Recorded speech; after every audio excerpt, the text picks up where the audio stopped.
Ready. Có mày.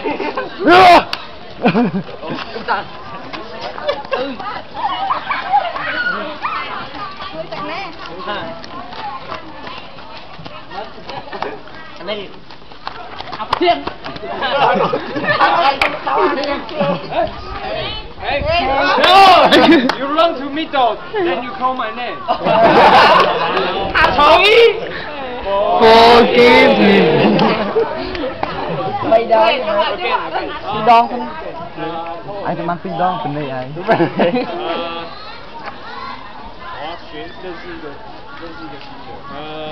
What's your name?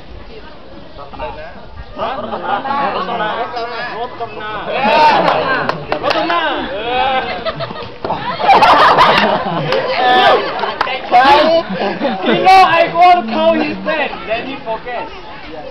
Lên lên lên.